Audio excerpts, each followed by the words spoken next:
When you mention positive behaviour support to people, people get the positive. I think some people think that's the smile bit of it, the actual happiness of it, and to some degree it is.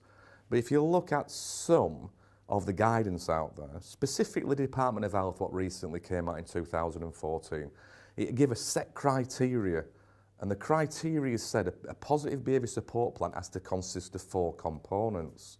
The first component was the function analysis. And basically what we're talking about is trying to work out why someone does a certain behaviour of concern. Now, that if you can actually work that out and change the environments around that, you can stop, to some degree, stop the behaviour concern. The difficulty is, you need quite a lot of skill to work out why people do things. And some of the assessment tools out there are not that easy. The majority of assessment tools I see being used in services is the original ABC, which is the antecedent, which is what somebody was doing before, the behaviour, what they're actually doing, and the consequence of that behaviour. Now, most teams can get that, and most teams diligently fill out ABC charts. The difficulty is most teams don't see an end result from the ABC, because it's quite skilled to pick out from the ABCs to give some proactive strategies back to teams. Now, from that functional analysis bit, we as an organisation really focus more on the proactive strategy. And this is the bit around PBS I have fallen in love with, because it's around person-centred planning. And it's not just the person-centred plan. I think it's actually a turbocharged plan. And I think it's turbocharged because it really holistically focuses down on the needs of that person. And it looks at their life, what they do day to day, how they want to be supported, how we can help with certain issues in the life, respect and values, and that's the real key. And I honestly genuinely think most teams get that. They engage with that superbly. They set out some fantastic action plans, fill people's lives up. I think it's superb stuff. The third bit of this Department of Health, what is a PBS plan, goes into secondary strategies. And that's more a bit, right, we've got something wrong, something's going wrong here, what do we do to get back to proactive? I think that's a little bit more difficult. Without generally, most people give me, offer somebody a cup of tea, offer them something nice. I get that bit, it sometimes works, sometimes doesn't. So I think really the proactive bit they get, the other 2 I've mentioned so far, a bit more difficult. And then we come to reactive strategy, which I spent a lot of my career in, where a reactive strategy is everything's already gone wrong, you're focusing on the behaviour, and you're going to control the behaviour. Now, in the past, that was done by some horrendous things. Some horrendous things around paying compliance, unsafe holding of people. Now, thankfully, BILD picked that up back in 2002 and went, we're not having this. And we're really clear about that. And from that, the techniques we use to support people, avoid paying compliance, there's no issues with breathing, we do medical assessments around people, but our key focus is not to do it. Our key drive is to reduce the restrictions. Our organisation's put in some quality assurance model. So anyone where we have signed up to a bespoke restrictive practice, whether it be physical, mechanical or chemical, which is an issue I'll talk about in a minute, we go in there on a quarterly basis and monitor the reduction. Because if we are still using restrictive practice at them levels, we've got our primary and secondary and functional wrong. So it's an ongoing thing. It's an ongoing thing.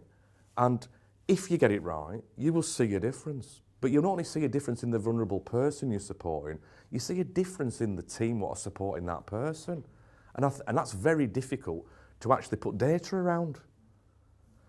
Going back to the plans, I would love the PBS plans to be monitored externally. Now, CQC have been told they need to come in and do reduction planning around the Department of Health. So the Care Quality Mission are going to come in and actually look at reduction planning. But the reality is, I think we need some experts of experience. I really do. I think we need some experts of experience who can go in, not to criticise, but to support these organisations, to look at what models they're using, how they're recording, and what's occurring from it. Over this last, I would probably say, 4 or 5 years, the Mental Capacity Acts and the Deprivation of Liberty, DOLS, has had a major impact on us. And we've gone from judgments of a social normality, and we've gone to judgments which are really clear about what is a deprivation. And that has given us some really clear guidance regarding our restrictive practice. I'd like just to move that slightly on around restrictive practice. When we talk about restrictive practice, most people think of some physicality, where people are physically holding people. And the majority of the physicality training we deliver is around care holding. It's not around violence and aggression. It's around supporting people for blood tests, supporting people to get dressed, supporting people for haircuts, nail cutting. Now within that, in the deprivation of liberty, we've introduced a lot of assessment tools to ensure that the best interest is always taken in consideration and the least restrictive practice is used. And that's been a bit of a challenge for us, to be fair, and it's certainly been a challenge for teams. But I've seen some fantastic results, and at the synopsis this afternoon, I'm going to talk through a case study around someone who ended up in hospital under restrictive practice, came back out. We taught more restrictive practice around some care holding and what's happened to that chap.